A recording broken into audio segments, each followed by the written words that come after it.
he's going to leave the White House, either voluntarily or with a little bit of help.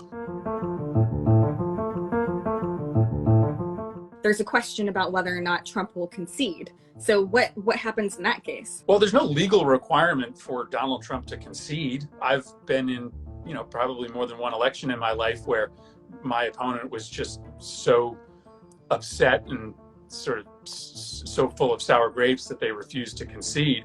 And so I kind of like Nancy Pelosi's, view on this. Speaker Pelosi said today, the presidential thing to do if you lose is to concede.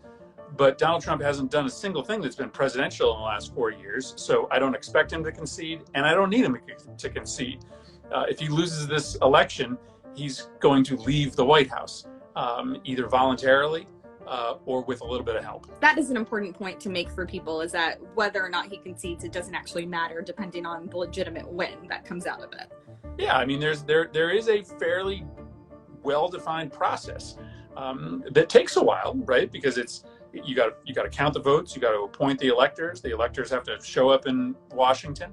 But if there's no question about who's won these states, and there's no question about who is appointed electors, then no matter whether Trump concedes tomorrow night or not, he won't be the president of the United States come mid-January of next year. We just have to play that process out. And listen, we just know we have had a lot of conversations in the Senate with our Republican colleagues about what happens if the result is clear and Trump refuses to acknowledge it.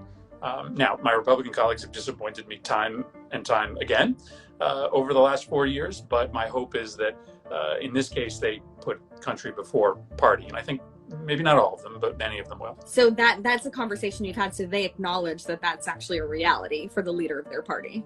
Well, whether or not they acknowledge that it's a reality, they have made commitments in public and private to make sure that we engage in a peaceful transition of power.